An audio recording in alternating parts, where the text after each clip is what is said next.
दशरथ का पुत्र राम अगर अयोध्या रहता तो केवल राम बन के रह जाता। जंगल जंगल जाकर लौटा तो मर्यादा पुरुषोत्तम भगवान राम था।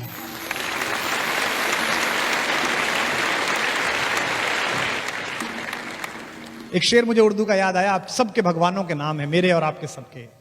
पयंबरों से जमीनें वफा नहीं करती, पयंबरों से जमीनें वफा नहीं करती, हम ऐसे कौन खुदा थे जो अपने घर रहते। अयोध्या छोड़ी राम ने तो अपनी आनुवंशिक पोजिशनिंग छोड़ी।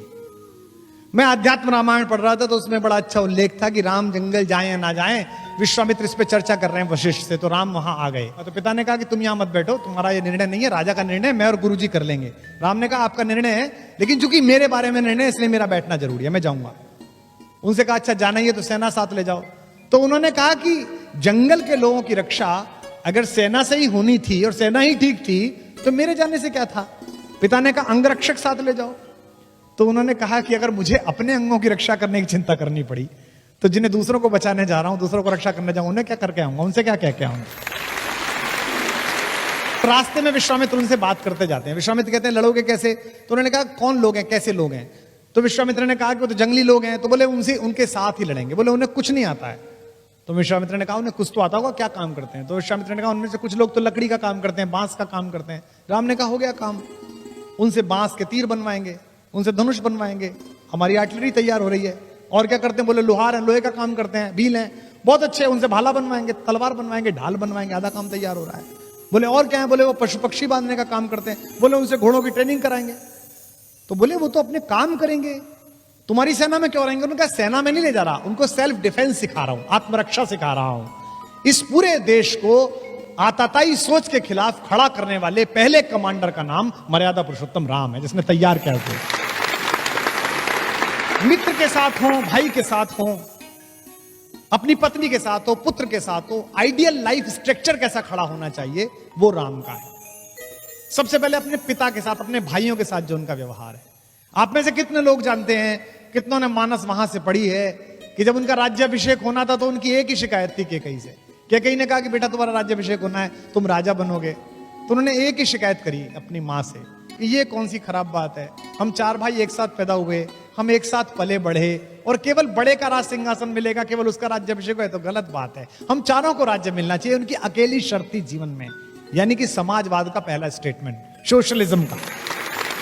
दूसरा मित्र के नाते वो कहते हैं कि जे न मित्र दुख होए दुखारी, तिनहि बिलोकत पातक भारी। अगर मेरे रहते मित्र दुखी है, चाहे वो सुग्रीव हो, चाहे विभीषण हो, चाहे केवट हो, उसके साथ देते समय जो उनकी विनम्रता है, जो संपत्ति शिव रावणी दीन दिए 10 मात। आपको पता है कि रावण को 10 सिर चढ़ाने पर, मैं ये नहीं मानता कि रावण के 10 सिर थे, हो सकता है कुछ लोग मानते हो।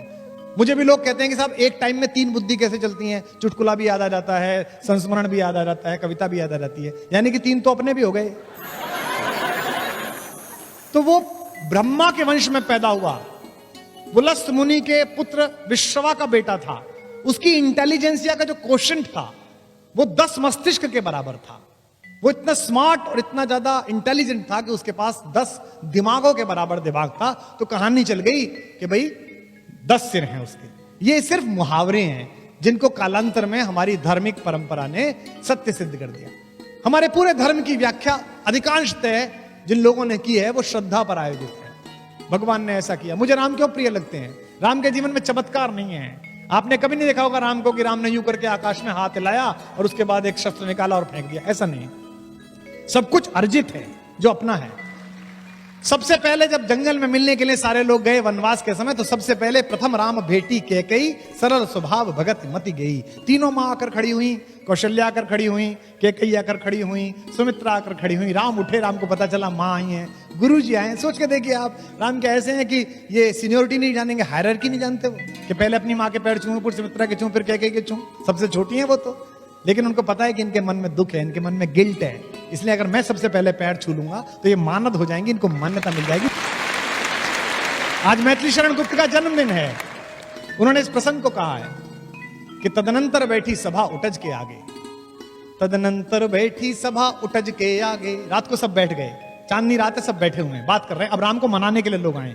तदनंतर बैठी सभा उठज के आगे, नीले वितान के तले दीप बहु जागे।